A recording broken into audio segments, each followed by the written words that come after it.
इस वीडियो को स्टार्ट करने से पहले मैं तुम सबका एक टेस्ट लेना चाहता हूँ जिसे हम कहते हैं स्क्रूप टेस्ट। बेसिकली इस टेस्ट में मैं स्क्रीन पे कुछ कलर के नाम शो करूंगा, लेकिन आपको उस टेक्स्ट को नहीं बल्कि वो कौन से कलर से लिखे गए हैं ये बताना है। जैसे कि ये ग्रीन लिखा है लेकिन रेड कलर से लिखा हुआ है तो आपको बोलना है रेड।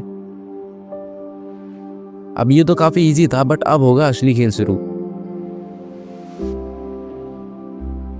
पहले आंसर देना तुम्हारे लिए काफी इजी था, बट जब मैंने टेक्स्ट के साथ कलर को भी चेंज कर दिया तब आंसर देना मुश्किल हो गया। अब अगर तुमने सारे कलर को सही से गेस कर लिया था तो खुश हो जाओ, क्योंकि तुम्हारा माइंड तुम्हारे कंट्रोल में है। लेकिन मुझे पता है कि 99% लोग इसका सही जवाब नहीं दे पाए होंगे, और इसलिए मुझे कोई इंट्रो देने की जरूरत नहीं है कि तुम्हें इस वीडियो को क्यों देखना चाहिए। लेकिन मैं ये बिल्कुल भी नहीं कहूंगा कि इस वीडियो को कंप्लीट देखने के बाद तुम अपने माइंड को कंट्रोल कर पाओगे, क्योंकि रियलिटी यही है कि हम में से कोई भी इंसान अपने दिमाग को कंट्रोल नहीं कर सकता। पर मुझे इतना जरूर भरोसा है कि इस वीडियो में बताई गई हर एक बात को अगर तुमने सही से समझ लिया तो तुम अपने माइंड से दोस्ती करना और उसे देखना सीख जाओगे। पॉइंट नंबर 1, तो सबसे पहले तो हमें ये समझना होगा कि आखिर हमें अपने माइंड को कंट्रोल करना ही क्यों है। तो हमें ऐसा इसलिए करना है क्योंकि अभी जिस माइंड के साथ हम जी रहे हैं वो हमसे वो सारी चीजें करवाना चाहता है जिससे इस मन को सुकून मिल सके। लेकिन क्योंकि अब हम बड़े हो गए हैं और अब हम सबके पास एक ड्रीम है जिसे हम सच करना चाहते हैं। हम चाहते हैं कि अब हम किसी मुश्किल फेज से गुजर कर उस चीज को हासिल करें जिसे पाने के लिए हम इस दुनिया में पैदा हुए हैं, और इसीलिए अब हम बदलना चाहते हैं। तो सबसे पहले अपने आप से ये क्वेश्चन पूछो कि आखिर मुझे अपने मन को कंट्रोल करना ही क्यों है। और इसका जवाब तुम्हें ये मिलेगा कि मुझे बदलना है क्योंकि मैं अब वो जानवर बन के नहीं जी सकता जो सिर्फ एक लाश की तरह जिंदा रहने के लिए जीता है, और इसीलिए मैं अपने मन को कंट्रोल करूंगा ताकि मैं अपने पूरे लाइफ में सक्सेसफुल बन पाऊं और उस काम को कर पाऊं जिसके लिए भगवान ने मुझे धरती पर भेजा है। पॉइंट नंबर 2, तो अब तुम्हें एक रीजन मिल चुका है कि आखिर मुझे अपने मन को कंट्रोल क्यों करना है। लेकिन सच तो ये है कि तुम चाहकर भी अपने दिमाग को कंट्रोल नहीं कर सकते, और इसलिए तुम्हें अपने इमोशंस को कंट्रोल करना होगा। क्योंकि जिस तरीके से तुम एक पेड़ के जड़ को काट दो तो फिर वो पेड़ और बड़ा नहीं हो सकता, ठीक उसी तरीके से अगर तुम अपने दिमाग में आने वाले इमोशन को कंट्रोल कर लोगे तो वो दिमाग भी तुम्हारे कंट्रोल में आ जाएगा। तो अब बात आती है कि आखिर हम अपने इमोशन को कंट्रोल करें कैसे। तो अगर तुम्हें अपने इमोशन को कंट्रोल करना है तो इसके लिए एक सिंपल मेथड है, कॉग्निटिव रीस्ट्रक्चरिंग। ये एक साइकोलॉजिकल मेथड है जिसमें हमें अपने ब्रेन में आने वाले नेगेटिव थॉट्स को देखना होता है और फिर उसे एक अच्छे थॉट से रिप्लेस करना होता है। इस मेथड को अप्लाई करने के मेनली 4 स्टेप्स हैं। Step number 1, identify the negative thought. अपने दिमाग में आने वाली नेगेटिव थॉट्स को देखना सीखो। जब भी तुम्हें कुछ बुरा फील हो तो अपने दोनों आंखें बंद करो और अपने ही अंदर ये देखो कि आखिर मुझे बुरा फील क्यों हो रहा है। स्टेप नंबर 2, अपने आप से ये पूछो कि क्या ये थॉट सही में मेरे कोई काम का है भी या नहीं। स्टेप नंबर 3, अपने उस थॉट को पॉजिटिव थॉट से रिप्लेस करो। ये करना उतना आसान नहीं है जितने आसानी से मैंने इसे बोल दिया, और इसलिए स्टेप नंबर 4 ये है कि तुम्हें इसे हर दिन कुछ टाइम के लिए प्रैक्टिस करते रहना है। पॉइंट नंबर 3, देखो इस पॉइंट में जो भी बातें मैं तुम्हें बताने वाला हूँ वो ऑलरेडी यूथ फिलोसॉफी ने अपने वीडियो में बता रखा है, बट ये पॉइंट मुझे काफी वैलिड लगा और इसीलिए मैंने इसे अपने वीडियो में इंक्लूड किया है। लेकिन अगर तुम चाहो तो इसे स्किप कर सकते हो, पर आगे के पॉइंट्स कनेक्टेड है तो तुम्हें ये बात भी एक बार सुन ही लेनी चाहिए। तो ये बात स्टार्ट होती है जब हम जानवर हुआ करते थे और सिर्फ सर्वाइव करने के लिए जीते थे, और अपने सर्वाइवल के लिए जो भी काम को करना होता था वो सारे काम हमारा शरीर खुद से करवाता था, जैसे कि सांस लेना या दिल धड़कना। पर कुछ ऐसे काम भी होते थे जो वो खुद से नहीं कर सकता था और इसीलिए वो हमारे मन का सहारा लेता था, जैसे खाना ढूंढने से लेके खाना खाने तक। तो अब तुम कहोगे कि आखिर इसमें दिक्कत क्या है। तो असली दिक्कत ये है कि अब हम वो जानवर नहीं रह गए और अब हमारे मंसूबे बदल चुके हैं, और इसलिए अब हमें इस थॉट प्रोसेस को चेंज करना है। लेकिन अब तुम्हारे ये सवाल होंगे कि आखिर हम इसे चेंज करें कैसे। तो सबसे पहले तो मेरे बताए गए स्टेप्स के अकॉर्डिंग अपने इमोशन को कंट्रोल करना सीखो, और कुछ और भी तरीके हैं जो मैं तुम्हें आगे बताने वाला हूँ। पॉइंट नंबर 4, ये कहावत है तो तुमने भी सुनी होगी कि जैसा हम रहते हैं वैसे ही हम बन जाते हैं। मतलब जिस भी तरह की चीजें हमारे दिमाग में अपने 5 बॉडी सेंसेस जैसे आँख, कान, नाक से आती है वैसे ही हमारा दिमाग हमेशा पाना चाहता है। इसलिए सबसे पहले तो अपने 5 सेंसेस को कंट्रोल करो। ट्राई करो कि जो भी चीजें तुम खाओ वो हेल्दी ही खाओ ताकि तुम्हें हमेशा हेल्दी खाना खाने का मन करे। ट्राई करो कि तुम अच्छी बातों को ही सुनो ताकि तुम्हारे मन में पॉजिटिव चीजें ही आए, और ट्राई करो कि फालतू चीजों को मत देखो ताकि अच्छी चीजों को तुम इमेजिन कर पाओ। पॉइंट नंबर 5, देखो तुम्हें ये समझने की जरूरत है कि हमारा दिमाग एक टाइम पे एक ही काम को करने के लिए बना है, और इसलिए हमें मल्टीटास्किंग को अवॉइड करना चाहिए। लेकिन इसका मतलब ये नहीं कि तुम जिंदगी भर एक ही काम को करते रहो। मैं सीधा सीधा ये कहना चाहता हूँ कि तुम्हें जिंदगी भर एक काम नहीं करना है, पर एक टाइम पे एक से ज्यादा काम भी नहीं करना है। और यही थे कुछ सॉल्यूशन जो तुम्हें हेल्प करेंगे अपने दिमाग से दोस्ती करके उसे अच्छे जगह पर यूज करने के लिए। क्योंकि जैसा मैंने स्टार्टिंग में कहा था कि तुम अपने माइंड को कंट्रोल नहीं कर सकते बट उसे अपना दोस्त बना सकते सकते हो और उसमें आने वाले थॉट्स को फिल्टर कर सकते हो। उसे देखकर ये जान सकते हो कि आखिर ये थॉट्स मेरे लिए हेल्पफुल है भी या नहीं। अब हो सकता है कि तुम अपने मन को काबू में करना तो चाहते हो, पर जब भी तुम ऐसा करने जाते हो तो तुम्हें बहुत दर्द होता है और डर लगता है कि आखिर मैं ये कैसे करूंगा। तो अगर तुम्हें ऐसा फील होता है तो स्क्रीन पे आ रहे वीडियो को जरूर देखना, जिसे देखने के बाद तुम्हारे अंदर का ये डर हमेशा हमेशा के लिए खत्म हो जाएगा।